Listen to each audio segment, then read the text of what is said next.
Hello, my queens. We are back here for season 3 at Damn Good Studios. Shout out to my girls Sarah and Ben and Angus who are here in this space right now. And I love coming here for amazing episodes that we're about to uncover. But I want to give you guys a little bit of a background on what season 3 is about. I feel like it's so important to share the themes of the podcast. And for this theme for season 3 is all to do with the evolution. It's about taking the imperfect actions and just to go all in, even if it's a bit scary and you're not sure where it's all going to go. And this is what season 3 is about. The guest speakers that are just making big, bold moves. They're not just in it for the money, but it's about impact and drive and resilience. And with that comes authenticity. And sometimes we don't know where all of that is going to go. So I'm really, really looking forward for this next season to really bring you forward this taste of evolution. And with that in mind, I cannot wait to introduce you right now this amazing guest speaker who is a client of mine and also a dear friend, Stephanie Baker, founder of Within Reach, who has trained thousands of men and women across the globe. She has a team of 4 and she's also now going in the direction of becoming an educator, speaker, and in a global stage as well. We're so grateful to have you here, my beautiful queen. Hello, my love. How are you? Good. I'm really good. How are you? I'm good. Can we let the listeners know what's happened? We have yes. It's Friday here at Damn Good Studios and well, it's 1:30. We were in 30 minutes in the episode and there was a power outage. Not anything to do with Damn Good Studios, but we've had to re-record. So we're feeling a little bit delirious. I would say delirious is the right word. Yes. So I hope you guys can feel the energy because again, what I started with around the imperfect actions and not everything has to be perfect. But I'm just grateful to have you here, my love, because I think the listeners are going to really enjoy hearing your story because you've obviously you were one of my first guest speakers for season 1 of Keys to the Queendom. Yeah. And you have evolved. This is all to do with the evolution. So when you hear the word evolution and evolving, how does that sound for you? Well, it's an interesting one. It's a great question because like we were just talking before off air about how I did the first podcast episode and I forgot that I'd done it. Yeah. And then just to think back on the conversation we had then compared to now, I feel like a whole different person, but the exact same person at the same time. It's really strange. Yeah. Yeah. And what comes up for you when you feel that? Oh, it's excitement. It's a rush of energy, but it's also confusion because I'm thinking to myself, that was 2 years ago. Yeah. So a lot has happened. There's a lot that's happened in 2 years, and it's a weird like timeline thing where you feel like so much has happened but nothing's happened. That's what I mean when I say I'm a different person but the same person, because I think so many people can relate to the fact that time ticks away and you don't realize how far you've come until it kind of gets pointed out and then you go, oh, true. Yeah. And we spoke about that too because you are someone that I'm incredibly proud of and I say that to you time and time again and you're like, And I feel that this is a great reminder for you of how far you've come. But for the listeners who don't know, Steph season 1 version versus Steph season 3 version now, what's been the biggest growth and change? Like tell us what's been going on. So much. I think if I could pick a theme, it would definitely be self-growth. But I feel like when I was speaking to you on that episode, I was only just starting to figure out who I was and what my voice was. Yeah. And now I'm so sure of who I am and what my voice is. And that's a really nice feeling. So I think if anything has happened, it's that. It's actually spending time to figure out who I am, what I actually bring to the table, what my message is. But most importantly, like I actually know how to back myself now, I have a question. This is different. I've never done this before. Because you've spoken on podcasts and you're really building your authority, if you wanted me to ask you a question, what question would that be right now that you can answer? What do you really want the listeners to know right now? Good question. Yeah. I would say, why are you where you are? Let's start with that. Okay. Because I've done a lot of fucking hard work. Yeah. And that's the question that I don't know, that's what came to mind. Because I think, I could go so many directions with this. Social media plays a massive role, I believe, in people seeing how things are perceived versus how they actually are. Yeah. And at the end of the day, everyone wants this specific life and it's the same. Every person you ask, they want freedom, they want fun, they want enjoyment, they want to live on their own timeline, etc. But is that a reality? Yes, but how do you get there? A lot of fucking hard work. And like that's the thing is people see, you know, for example, if we use the analogy of like an overnight success, nobody's an overnight success. Yeah. You have only just seen them now, but what have they been doing for the last 10 years before you even notice them? And yeah, it's an interesting one because I feel like the amount of people that have supported me and backed me, there's been a lot of people that have, which I'm so thankful for, but not the people I thought it would be. Yeah, interesting. And so that's what comes up when you say, what question? I'm like, people need to hear the reality of what you actually need to do to get where you want to be. And the world's gone a bit soft. Yeah. Let's dive into that because you've built an incredible business, and I think a lot of people do have this perception that it was just kind of like an overnight thing. Or like you were just born and meant to do it and like you just know what you're doing. Yeah. Totally the opposite, by the way. Yeah. Yeah. And so what is it that you want to share with the listeners from a reality check right now? And what do they need to start doing if they're coaches right now who want to be essentially, they look up to you, and I keep saying to you how proud I am of you, but if they were to go, I want to be like Stephanie Baker, this is what they need to do to get there. Yeah, well, first of all, don't ignore the basics. And I think a lot of people ignore the basics and they have a bit of like shiny object syndrome.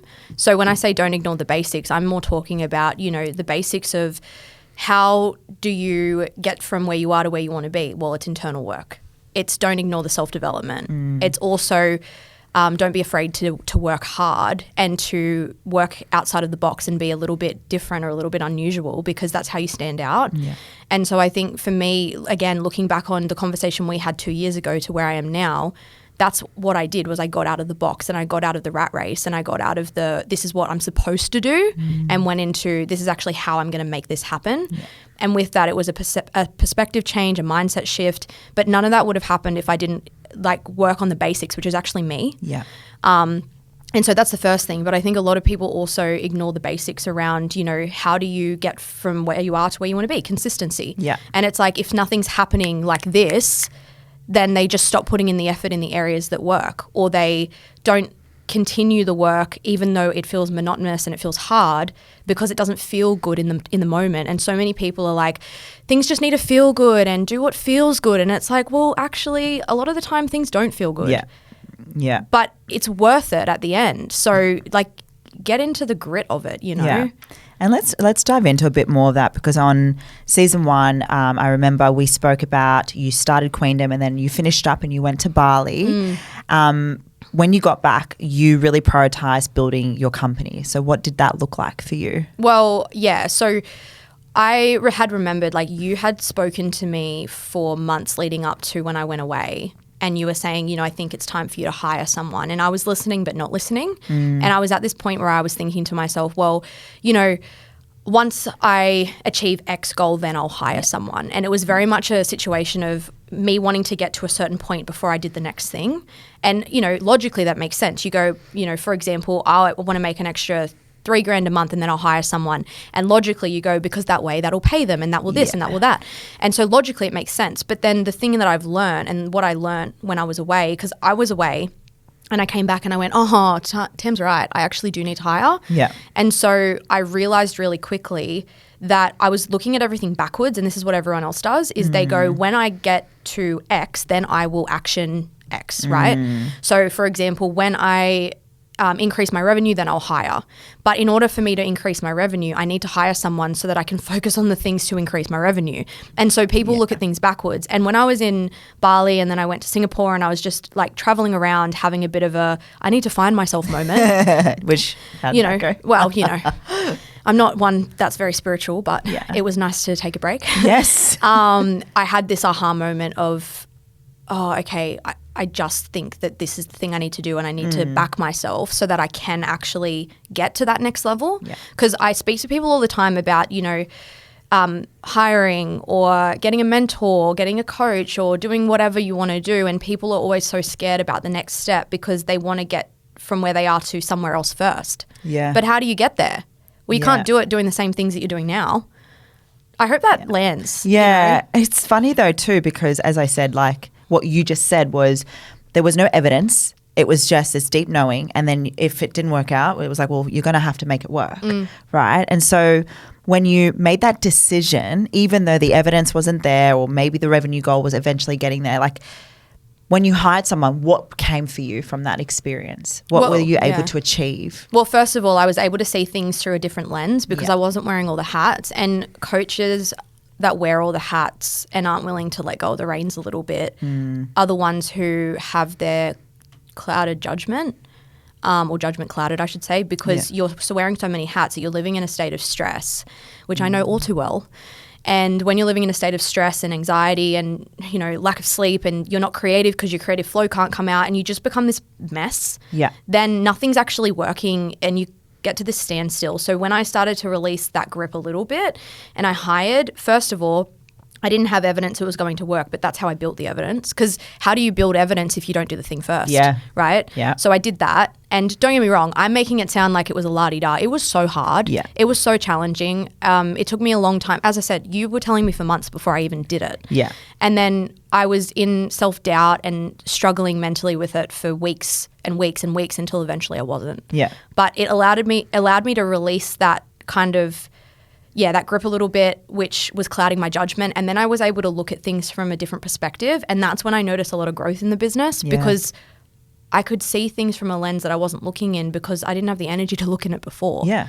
Yeah. And I think that's a big thing when it comes to building a business. People are so fixated on the money that they need to make, but at the end of the day, the freedom that it allowed you to think differently, to have a different perspective on content and marketing and sales, which we'll talk about a little bit later, you know, having a team now meant like, yes, you probably had to train them, but then you were able to then outsource and put your energy, which is the most important part of your business, in sales and marketing. Yeah. So now that you've hired 4 people, what has that been able to bring forward for your company now? Well, I was just saying to you before that I feel I'm in a weird time at the moment, and anyone who's hired will understand this. Once you release the grip a little bit, you kind of go into this phase of, why do I feel like I have so much free time and like limited urgency because my team's looking after a lot of stuff now. But it feels very strange and I feel like, wait, I'm missing something. There's something like it's going to implode at any minute. That's how I feel like right now.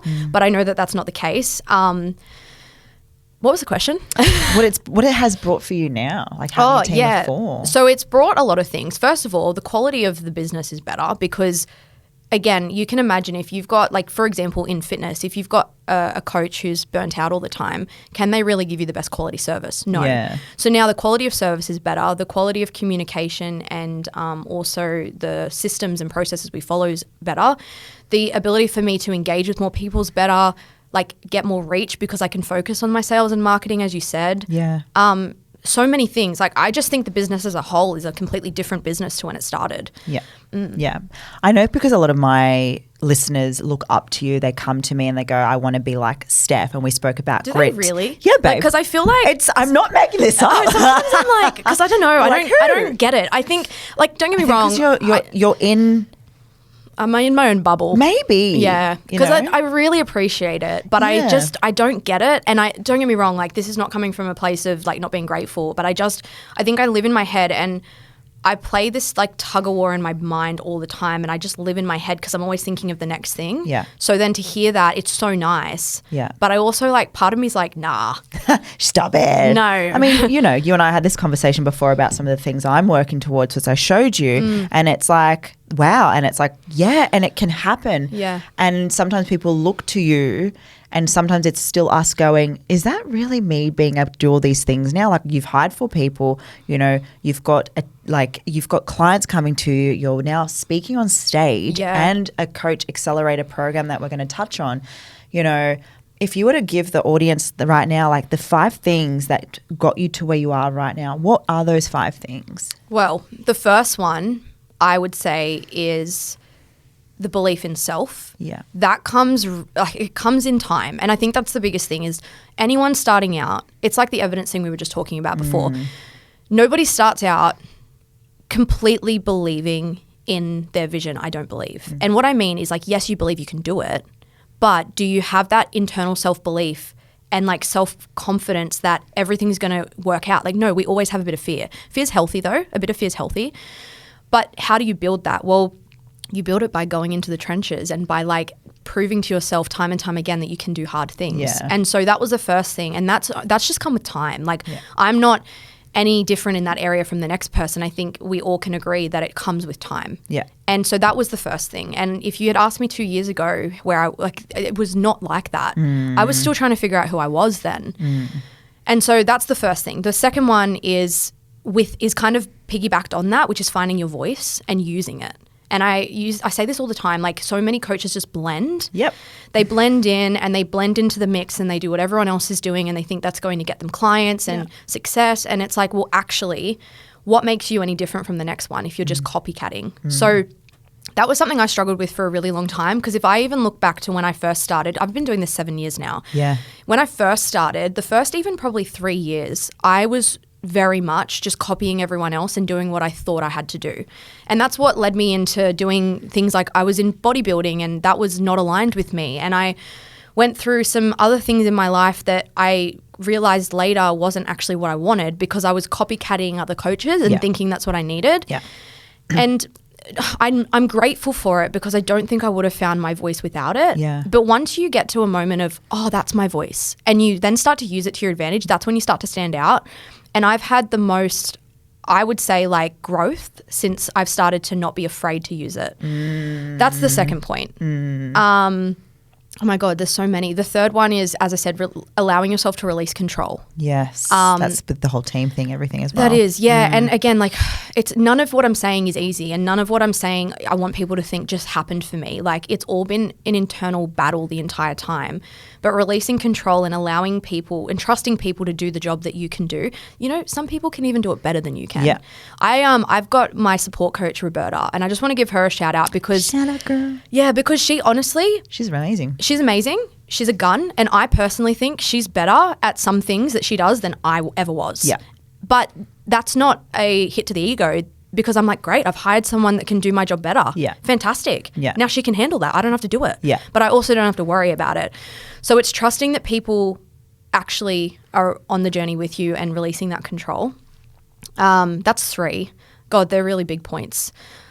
Yeah. That's great. Did you want just 3? I think they're the ones that are like intuitively coming up. Yeah. I'm trying to think of others, and I think there's so many things you could touch on, right? Yeah. Well, I mean, the biggest thing that I've noticed, because obviously being in Queendom, the voice thing was big for you. And I think that was something that I felt, I don't know what the pinnacle moment was for you, because it wasn't like you were trying to copy anyone else. I think it was just owning that you are someone that is serious, direct, you love education, and you're not, you bring this up all the time. Like, you're like, but I'm not you, Tam. I'm not weird and quirky. Yeah. And that. I remember the conversation we had when you first started like kind of guiding me towards using my voice. And I just didn't really grasp it, because I was thinking, that's the way you stand out. And obviously I look up to you a lot, and that was how you were standing out. And I was seeing a lot of traction from that. So again, going back to the copying thing, I was then like, is that what I'm supposed to do? But then I thought, but that's not me. And like, it was good that I recognized that, because I didn't want to be that. And that's not to say it's not a good thing to do. It's just not me. Yeah. But I really remember a conversation. Do you remember when I was at your place and we were filming those reels? I had like my long blonde hair. It was like years ago, right? Maybe 2 years ago. Probably around the time actually we did the first podcast. Yeah. And you said to me, what do you actually want to say? And you kept saying it, because I was like filming these talking reels, and we knew there was more in it that I could have said, or a different way I could have showed up, but I couldn't work out what it was. It was fear. Yeah, interesting. And it was, I knew how I wanted to be, but I was so scared of what the backlash would be if I became that. And so I was holding back. And the second I stopped holding back, I was like, oh, I found my voice now. Yeah. And so what happened now since you've been able to bring in your voice? Well, I definitely feel, because my goal is to be a bit more of an authority in the industry, and I feel like that's slowly happening, which I am happy to say. And like, that's the thing. This is how we stand out, is we actually become who we are, and we speak on topics that we truly believe in. And I think the other thing, so many people are scared to jump on social media, say an opinion and get backlash. You have had that too. Yeah, I have had that. I think the biggest piece of advice I would say there is nothing bad's going to happen. It's intention's everything. If you're going into everything with the right intention to be kind, to be helpful, to be educational, and then just releasing the fact that some people aren't going to agree with you, and that's okay. It's beautiful. But I remember the first time that I got backlash, I was messaging you. I was like, fuck, do I like delete this? I was like, this is great. And I was like deleting comments and everything, because I was like, what if everyone else sees that and then they think the same thing? And I like bought into it. And then I thought, hang on a minute, why am I letting other people's triggers affect me? That's not on me. So yeah, that was a massive point, was when I realized that I was actually just holding myself back from being the direct person that I am. Yeah. Yeah. And I've witnessed this for the last 2 years too. And now that you're stepping into what you're building right now, tell the listeners what that's brought for you. Like, actually not what it's brought for you. What made you choose this direction? Okay. Well, I know, because as I said, I've been doing this 7 years, which is a long time for some and a really short period for others. But there's a lot that I've learned on that journey, and I know that so many coaches struggle with building themselves up in the industry, because we can all agree the course doesn't teach you much. Nope. And AIF taught me shit all about sales. Yeah, that's what I mean. Like, they teach you the bare minimum to get you through your course. Probably not said that. No, that's all right. We'll cut that out. Yep. Or maybe we won't. We'll see. But yeah, like the course teaches you the bare minimum for you to get your qualification. Yep. Personally, I believe the course is a bit outdated these days. Yep. But even so, it skims on everything. Just enough for you to not seriously injure anyone. All of the actual lessons and education you get is by going out into the field, but there's nothing between getting your course and going out on your own. The only thing that's in between that is you going and working for someone in a gym. But then even then, getting mentoring and getting coaching and getting the right education, it's few and far between. Yeah. I personally was really lucky. I went to a group fitness space where there was a woman that was running the studio that basically was my mentor for the first few years that I was in the industry, and she taught me a lot. But not everyone has that luxury. Yeah. And so there's this gap in the market on, like, you come out of your course and then what? Yeah. You either have to figure it out on your own, and it takes a long time, and then you become someone that you don't know who you are, and you're kind of going between the motions and copying everyone else and trying to figure out your shit. Or there's these business coaches who are either outside of your price range, or maybe they're in your price range but don't know your industry. Or maybe haven't even had a business. Yeah. Thank you. I was going to get there. Yeah, it's fine. can I just say, like, not to rant, but I will. I don't get the concept of a business coach teaching you business when they've never owned a business except for that one. Like, I don't get it. And then they charge like 30, 40 grand to teach you business. They've never owned a business other than the one they're trying to teach you from. It doesn't make sense. Yeah. The reason I started with you have a fitness background. You've come from the fitness space. So I knew you knew the industry. And then also you had a business before this one. Yeah. And so that was why I was drawn to you, apart from your personality and those sorts of things, right? But also, how many business coaches out there understand the fitness space? Yeah. Not many. Yeah. And that's why you've seen a gap in the market and you've leaned into it. And now this is a really great, one, direction that you're going in. But two, like, you're not just bottling yourself in one sort of space where you've limited yourself. You've said at the start, I wasn't just a fitness coach. And you even said, I'm now owning who I am, which I'm different, and I'm owning my power. Yeah. And I'm sure that a lot of we spoke about people who look up to you can see that you're opening up an opportunity for women to work with you. Well, this is the thing, right? I think when you come into the fitness space, again, it's a copycat theme, and it's not anyone's fault. It's just like, that's kind of human nature, is we like to be part of the crowd. Like, that's a safety mechanism, right? And so we see the fitness space and we realize that the fitness space, the extent of the fitness space is being a PT, working for someone else, owning your own business, being an online coach. That's it. Nobody sees beyond that. And nobody's like, oh, what can I do with this? And then they look up to people who are really well known in the industry that are like really big names and go, oh, they're just like there because they're famous, or because I hate when that happens. They're well known, or because, they've just been in the industry a long time. And it's like, well, actually, they're the people that stood out because they did different to everyone else. They went against the grain. And I just want everyone to know, like, if you have a big dream in the fitness space, there's actually no limitation. Yeah. And so many people think, oh, I'm just going to be a coach and that's it. Yeah. Well, if you want to, that's great, but it's not all you get to do. Like, we've started running events, which I never thought I would do in the fitness space. And like, that's really cool. But it's opening up that thing that we longed for a really long time in our world. Was we went through COVID, everyone wanted to build an online business. Then coaches realized they feel really alone because they're just in front of a screen. Whereas now what you've brought in is education, fitness, and a community. Like, this is amazing. Yeah. I think, again, it's just like pinpointing the gap. But also I do have to clarify with this as well. I do think that some people are entrepreneurs at heart, and they're kind of like born with these different workings of the brain. Like, you just think differently. And then there's people who like the idea of going into business and they're just happy to do the bare minimum. And there's nothing wrong with either. Yeah. But I think, like, when I look at my perspective or even where you're at, I feel like we're just wired very differently to some people. Yeah. And I'm happy to admit that. I think being a bit strange is okay. Yeah. It's funny you say that. It's part of what my message is at the moment for what we're building, which I can't say too much just yet, but it's, chasing the imperfect actions. It's for the misfits, the different outgoing, crazy people out there who maybe have been told that they needed to be like everyone else, and we're not like everyone else, right? Yeah. And I actually have my beautiful partner who works with me. He's at a level of becoming an entrepreneur, but he's not how we are, where we are like, the next thing that we see, we just take it by the balls and we just grab it, right? And you saw that opportunity. But for the listeners right now who are like in that sort of like, I'm navigating through fear, yet I know that I'm made for something more, or maybe they want to sort of dive into more about working with you. What is something that you'd say to them if they're at that sort of crossroad right now? Well, I guess the first thing you need to know is what is it that I do, so I can cover that. So Within Reach, which is the company that I own, is a fitness business, customized training, nutrition. It's online. It's also community based, and we do a lot of in-person stuff. We also have events, which is pretty cool.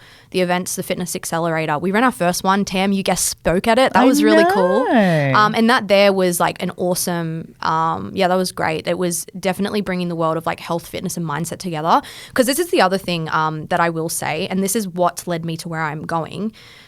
Coaches come into the industry to be a fitness coach, like training, nutrition, right? And they're not. A lot of them don't have the qualifications or like the knowledge on how to help people with their mindset. To be fair, we weren't taught that. Like you come into your course and then you come into the industry and you just think, I'm going to give someone training and nutrition, but majority of the reason that they get to their goal or they don't as clients is their ability to take control of their mindset. And that's another gap. So these events that we're running and the way that we're going with connecting people together is being able to bring the mindset stuff in. Yeah. Because that's the thing. That's one of the disconnects in the industry is like you can teach someone training and nutrition till you're blue in the face. But if they don't have the relationship with self and the mindset to go with it, how are they going to follow through? Yeah. So that's why we do our events, to like educate people in that area. And we also bring people into our space to further help them in that area too. Yeah. And I personally have done a lot of work in that area to help my clients. That's why I think personally our retention rate's really good. Yeah, yeah. But so I think it's just tip for coaches, like if you're not in the self-development space, or at least like learning how to help people with their mindset within your scope of practice, get onto that, because that will be the thing that will set you apart, because you want your clients to get results, right? Yeah. But then the other thing that we're doing is we're starting to help coaches with that. So going back to when I started in the industry, I spent so much time not knowing who I was, how to do things, what my brand voice was, like how to stand out, content, like I knew nothing. And so going back to what I was talking about before with like, you've got these business coaches or you've got these like people that can guide you, but can they really guide you? Because you want to walk the path that's already been walked. Yeah. And that's why like I joined you, right? Because I knew that you'd been in this fitness space, you get it. But there's nothing that's bridging the gap between getting out of a course and being able to build a successful business and find all of that. Yeah. So that's what we're now doing. Yeah. Is we're bridging that gap and we're helping coaches actually be able to build their businesses out. And we're helping them with the simple things like, how do you even register your business online? I was going to say paying yourself, knowing what to charge. Yourself? Yeah. Like this is all the stuff we help with. Yeah. Like how do you know what to charge? How do you know what platform to use? There's so many fitness platforms. How do you know which one to use? And everything has changed since when I was a fitness coach, and where you're going, this is really great, is because you've done the work. Right. You've built the company, and now you can also then step away from not within reach, but now focus on this area, and people are going to be wanting to work with you because essentially this doesn't get taught at all. No, and this is the thing, like it doesn't get taught. And that's people go, well, what platform do I use? Oh, I'll just use this one because this is what such and such is using. And it's like, but did those elements of the platform even work with what you want? And then they go, well, I don't even know what I want. And it's like, well, you don't even know what your business is then. Do you find that they just get into the wanting to become a coach based on they think that's what they want, or they just don't know how to put together a business based on what they love to teach and what their niche is and things like that? There's so many loopholes there. I think most coaches come into the industry because they love health and fitness, and that's the extent of it. Yeah. And they don't realize in order to be a coach, you actually need to be a business owner. Yeah. There's a very big difference between being a coach and being a business owner. Yes. And so this is why the industry of coaches is like, in terms of the quality, it's pretty bad. There's so many great coaches. There's so many terrible coaches. The great coaches have learned along the way because they've had the experience over time. Like nobody comes into this just knowing what to do. Yeah. But the quality of coaches is terrible, which is a bad thing because we're like, if you have a bad coach, if you're someone who's like out of their scope of practice or not knowing how to run a business, not only is it bad quality and a bad taste in the mouth for like the clients who aren't getting what they are paying for, but also this is people's health. Yeah. We're affecting people's health if we're not coaching properly. Yeah. And that's not okay with me, by the way. I can tell. Yeah. I'm just thinking stand for this. That's right. And that's why we're doing this, because like I know that this is actually my passion. Like health and fitness is my passion. But I can tell that this is actually where I want to go, and I know that my personality and what I believe in will work really well for this. But also, one of my biggest goals is to bring the quality of coaching up in the industry, and I think this is going to be a part of that. That's changed since I spoke to you not too long ago. I think that's been something you've leaned into. Well, because I was trying to figure it out. I'm like, I know what I want to do, but I can't work out why it means so much to me. Yeah. And then I worked it out. I was like, oh, it's actually because I want people to not have to go through the things I've been through if they can help it, but also I want the coaching industry as a whole to just get better. Yeah. Yeah, that's beautiful, babe. And that just means it's like you're not just making it about you. You actually are here to make a greater impact and to serve. And if we can have all of us succeed and all of the coaches that come together that are good be taught how to do that, then everyone listening right now, I'd highly recommend you guys work with Steph on this. Oh, that's sweet. We'll drop in a description in that box. What do you feel like the biggest questions people come to you to ask that you could see is common that you'd think, I can't believe people don't know about this? Yeah, well, simple things like what's the best way to give a client a check-in? Really? I'm like, well, I guess there's so many ways you could do it, but like the way that people think to do it is you jump on a call with them. Okay, that's great, but what happens when you want to scale your business?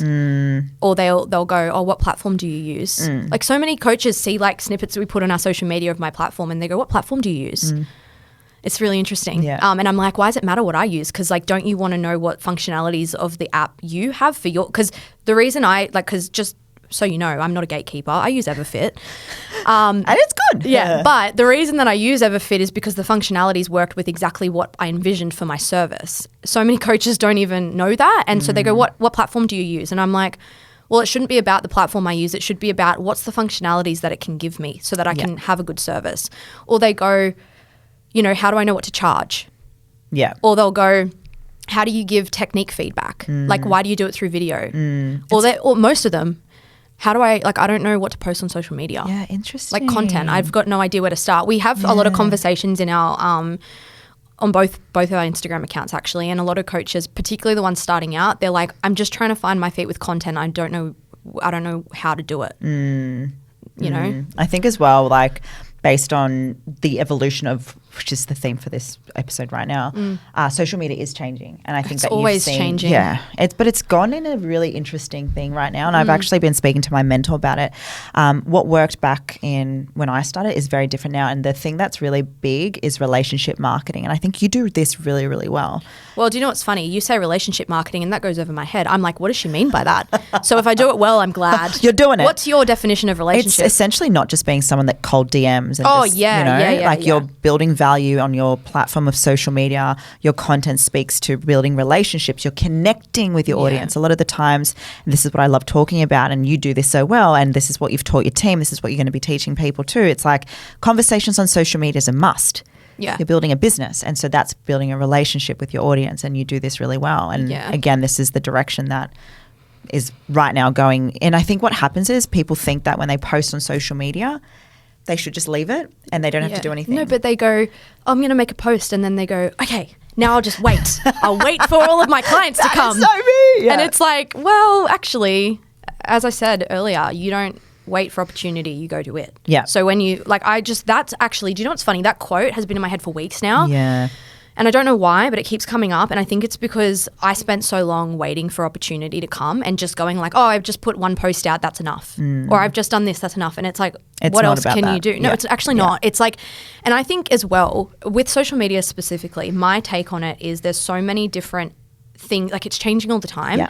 If you can have a bit of it all, then I think you're sitting pretty well. Like if you can do a bit of DM, you can do a bit of like quality posting, you can do a bit of education, jump on a few stories, connect with people, be on all platforms where possible. Like that's enough eventually to get the ball rolling, but you've got to create that what's the word that I'm looking for? Momentum. Yeah. That's a big one too. And I think this kind of leads me to my other question, because obviously you've gone in the last 2 years of what you've built within Queendom and within Reach, and now doing the Coach Accelerator, also wanting to build events. What's kept you with the momentum? What's been your thing? That's a great question. Yeah. Because I've always been like, I want more. That's why when people are like, you're doing a great job, I'm like, shut up. No, I'm not. I'm proud of you. Shut up. Leave me alone. No, I'm just kidding. But yeah, that's the thing. I think it's because you're always looking at the next step. Yeah. I think what I would say is if you'd asked me 2 years ago what this was going to look like, I would have been like, there's no way I'd do any of that. Because again, what I was saying before, you come into the industry and you think that coaching is the only thing, like the limits are not there. Yeah. It's limitless in the industry. But I never expected that either. Like I came into the industry, same thing. I was like, I'll just be a coach. Like that's what you do. And then this has kind of evolved over time and I've let it just happen. Yeah. It's just kind of like snowballed over time. I never had the intention to run events. I never had the intention to build the Coaches Accelerator. I kind of just let things play out and it just got me here. I had someone say to me the other day that it's when things come to you and an opportunity presents itself, like that's what happened with you, and you went, wow, okay, this feels really good. And for you with events, that was, I think, going to the personal development space. Yeah. You spoke at my event and you're really good at speaking on stage. I think that, again, like it's about the evolvement. It's about just owning that there's more in you, and every time something presents itself, you're like, I'm going to go for it, as opposed to be like, fuck this. Should I even do it? Nah. That's why I think like going in with an open mind is a great idea, because you can know what you want and also not know what you want. Yeah. You know what I mean? Like I knew I wanted to be a coach, which I am, but I also had no idea that this was the next thing I was going to do. So I think just like letting it play out and being okay with the fact that what you think you want isn't always what you actually want. Yeah, I've made some choices where I thought that was something I was meant to do, and I learnt very quickly that it was a mistake. But I think in that there's beauty when we do make mistakes and challenges, which I feel like is my second last question for you, because I think as part of evolvement, as part of this season 3, is as we evolve, it's really important that we look at what we have learnt, whether it's this year, whether it's the last 2 years, what some of the mistakes, lessons you've really learnt that you feel like the listeners really need to hear when it comes to them stepping into evolvement.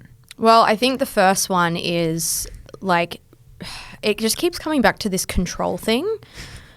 I like control. I think we all do, because it's predictable. And so one of the biggest things I've learned is just to be okay with releasing control and knowing that things aren't always going to work out exactly how you planned. You can't do everything and wear all the hats. And like honestly, this is the biggest thing when it comes to control. The longer you wear all the hats, the less you're going to move. That's big. That was a huge one for me. And it kind of hit me on the head a little bit. I didn't realize that until I realized that. And I was like, oh, I could be so much further ahead if I let go, you know? So that's one thing that I've learned is like release the control and just be okay with the fact that as long as you've got a direction and a plan and you trust that it will work out, however it plays out or where you end up is exactly where you're supposed to be. Yeah.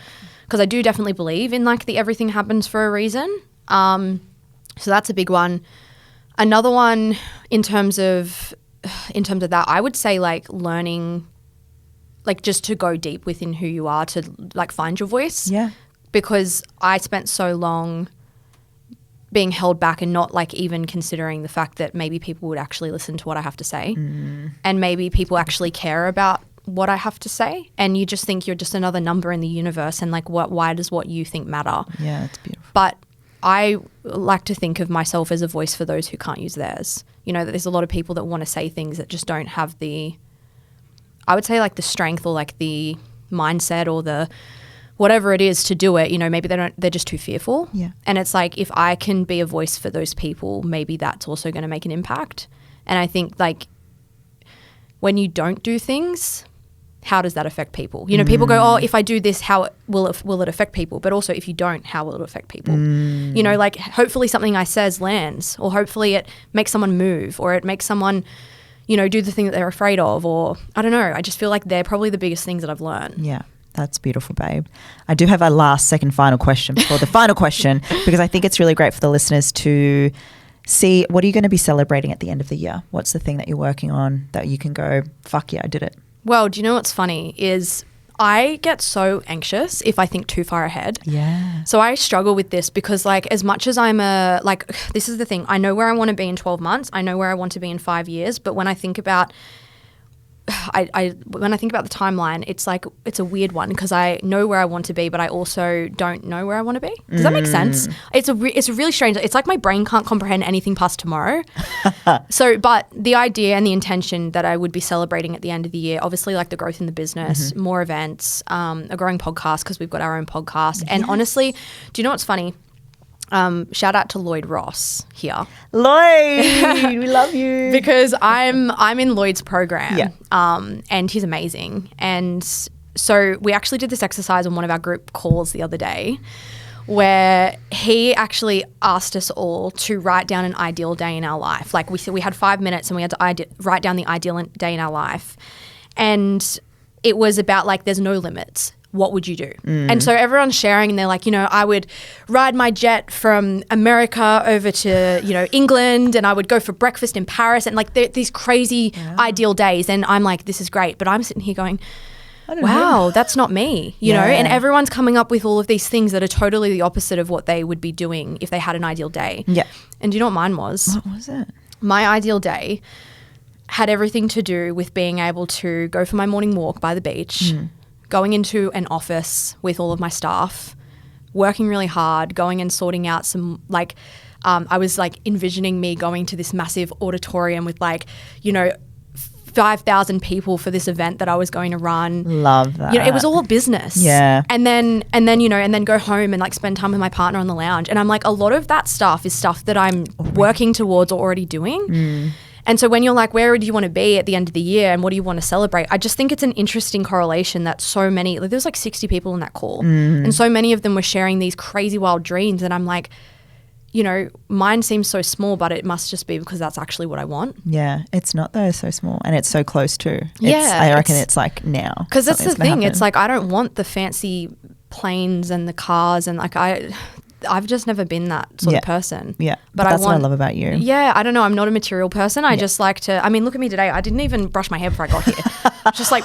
But she's on brand. Yeah. Well, sort of. That was weird. Sort of. I'm not sure about that one. But, I just like put my hair up in a clip. I like simplicity with you. Yeah. That's what I see. But very polished in the structure of your business, and you do give a fuck about your community, and you do want to educate people, and I see that 5,000 people on stage. That's what I mean. That's why it's like by the end of the year I want to be celebrating the same things I'm celebrating now. Like I don't have an ideal like this is what I need to do, because I feel everything I'm doing is working towards that end goal anyway. Yeah. I hope that answered the question. It did. It was beautiful. Oh, good. The final question is, if you could give the one key to the listeners to open their gates to their empire, what would that advice be? Okay. Mine would be find your voice and use it.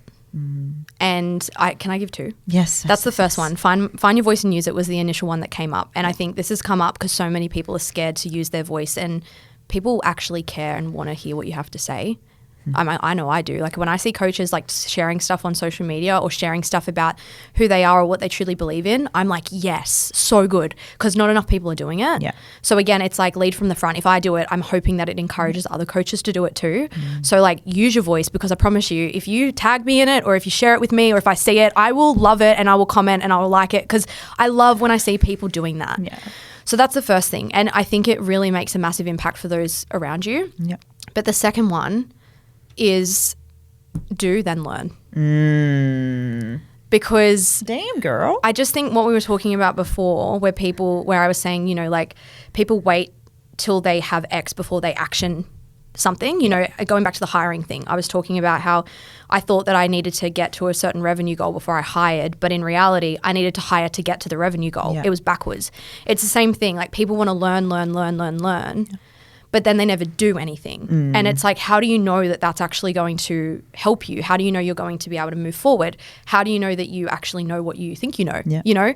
So many just kind of moments where people, I think, hold themselves back because they want to learn all the things and know it first. Yeah, I'll wait till I'm confident in this. I'll wait when I'm qualified, it's like. So I think people need to do, because that's actually how you learn, and that's how you'll know if you're making the right steps moving forward. I'm so proud of your season 3, my love. And Thank I'm you. so proud of your involvement. And I'm really excited to see when you will come back to this episode, well, not this episode, this podcast, because I think there's going to be some more expansion and growth within you. And I'm so fucking proud of you. Can I just say as well, though, like, I would not be where I am without you. And I mean it. Because it's... Why am I getting emotional? I do this every time.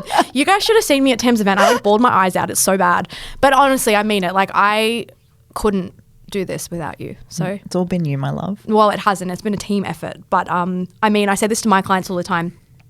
We give you the plan, you action the plan. It's teamwork. So we're a pretty good damn team, I We're think. a fucking good team. I think so. Cheers to that, honey. Cheers. Yes. It's only What a day. It's not even sparkling water. alcoholic, I know. It'd be nice to have a glass of Does wine look right like now. it. Do we want to? Anyway, so. we should. My beautiful queens and kings listening, this is Keys to the Queendom. I am your host, Tamara Meyer. Really excited and really grateful for Stephanie Baker to be here. We will be back with another episode next week. Until then, stay classy, San Diego. No, we'll see you soon. Bye.